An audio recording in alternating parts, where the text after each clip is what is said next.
does Regina Mills have any interest in horses? And even further, do you? Yes, and yes. Yes, so I grew up riding horses, not like jumping and doing crazy stuff. It was, my mom was a jumper, my mom was a great rider, my grandfather was a jockey. So it's in my blood. Not the same grandfather who's an artist. The other side, it's my father's father. I love horses. I love riding horses. I lived in Spain, so I never learned Spanish. It kills me to this day. It does, it sucks. And it's real, like, if my father were alive, I'd be like, why didn't you teach me? Because I feel that I grew up in a generation where, you know, our parents weren't teaching us the second language because they wanted us to be American because they're so proud and they were here and the immigrants and everyone's like, be a proud American, learn English. So I missed out on that. But I decided to move to Spain when I was 29 after a show called Windfall. I bet Nina went through so much, I needed a break. So I moved to Spain and at 29, and I said, okay, I'm gonna learn my language. And I lived in Granada, and I signed up for horseback riding lessons 3 times a week, just to go, you know, and I rode prior to that, but I really wanted to, like, you just really invest in it. And I went 3 times a week for 6 months, and I became a great rider. And I loved it. And I love horses, and I think they're brilliant animals, and I just love the connection, and I love that they're, you know, you can use them for transportation. I think that's really cool. So, yes, yes, and yes to your question. Thank you. You're welcome.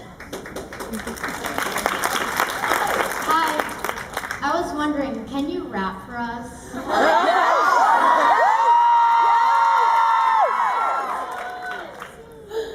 But, okay, so, I can't rap Hamilton yet because I'm a new fan to Hamilton because I just saw it on Tuesday. I haven't learned all the words yet. And I feel like the song that I do know, you guys have heard. But I feel like you guys have to rap it with me because who hasn't heard the rap? Okay, but most of you have heard the rap.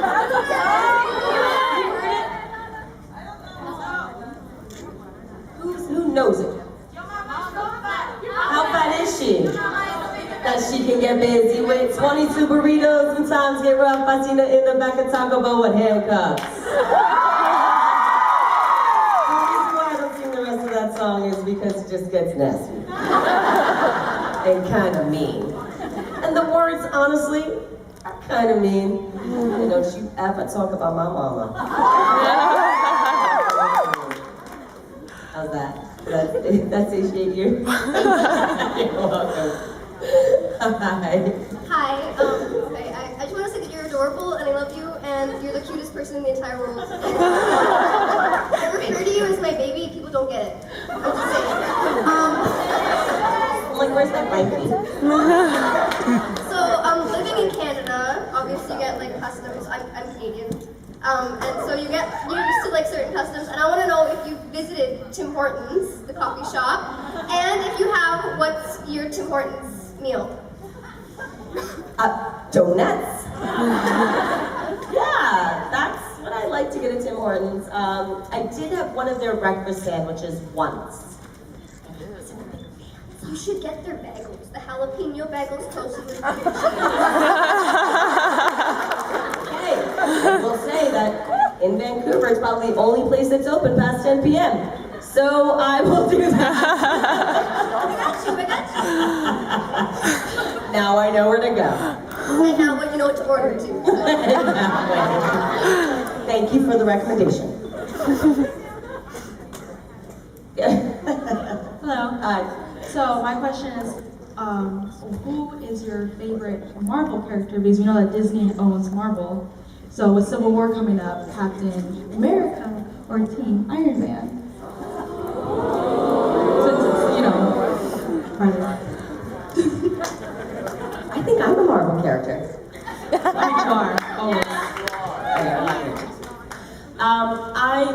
love Iron Man, but I do, and I'm sorry. That's okay, my mom's on that too. But I think it's because of my age, and I grew up watching Robert Downey Jr. my whole life. And I had a crush on him when I was 7, and so I'm biased. Like, I just love him. I think if you haven't seen his earlier work, please see it. He is a genius actor. Yeah, Only You is one of my favorites, so yeah. Yeah. So thank you so much. Yeah, thank you. Hi. Hi. So last September in Atlanta, Maren, Victoria, and Kristen told us about this scene in the car, Corella's car. You guys were having fun. I can't sing my voice and shit right now. It's okay. I was in Saturday Night Live, Saturday Night Fever. Yes. Yeah. And she said she called you and we left you a voice. I have that voice message. Okay. Okay, that was part of my question. We got it. And then What? I heard your voice in that. But it was like a panel like this, and everyone was yelling. Yeah. So I was wondering what the verdict in like sharing that video with us was. I'm sorry. What was it? Like what the verdict in sharing that video with us was, because I know there's a video of you guys in the car singing that, but no one really shared it. No one shared it. I know. So, we're just wondering. When are we going to share it? If. Oh, if? Yes. I don't know. I think who took the video? Was it Mary? I think it's Kristen. So we're gonna have to call Kristen. That's why she called you, though. She called me for the video? Oh, she called to see if I can. If you said yes, because they said yes. Oh, well then yes. Where is that I think it's in her phone. video? Okay, so then someone write Kristen. You can do it right now. Right now. And Kristen is here. I love her. And if she I'm publicly announcing that I'm okay, Kristen, if you want to share the video, by all means do so. You have my consent. It's a fun video. It's the 4 of us in this car, which was the coolest car ever. And I secretly want to purchase it. It's fun. It's just us girls. I had a lot of fun with the Queens of Darkness. On Netflix, for sure. Yes, the spin-off. Yeah. I know, we need a 3rd petition. Okay. Thank you. Hi. Hi Lana, how are you? I'm great, thank you. How are you? I'm doing very well today. A lot of exciting stuff has been happening, so really crazy. But I really wanted to focus on, we see such a dramatic change with Regina from season 1 with Henry all the way to where we see her now. How did you draw on the different emotions throughout the seasons? Because season 1, well, she's evil. And then season 5, she's defined as a hero now. So how did you kind of like pull out all these emotions, all these different characters, especially with Jared, with Henry? So I think that all just naturally took place on its own. It was, it happened on a gradient. It wasn't like overnight. You saw the sort of, the evolution of this character over 5 years.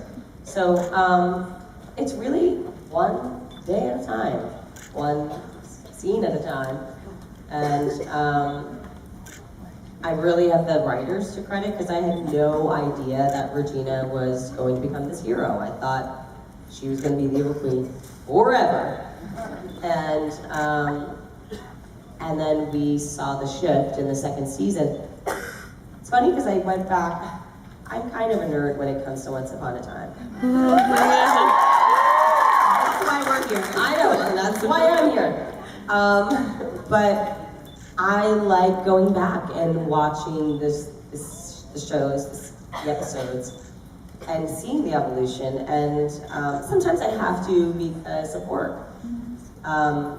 We'll look on the timeline and I'll call the producers and go, okay, wait, when was this before or after Hansel and Gretel? Okay, but now is this right before she became evil? Or is it like, right, is she on her way? So I have to kind of do a lot of research, and that helps quite a bit. But I think as far as the emotions go, I mean, it was a natural evolution. you know, I'm constantly trying to show different colors in this character. I think that's what keeps me interested, and I think that's what keeps you all interested, is that, you know, not one human being is two-toned. We are complex. And sometimes it's really hard for us to show all those complexities, but through these characters and for my love of acting, I'm able to do so. So it was just a natural progression. Awesome. Thank you so much, Lana. You're welcome.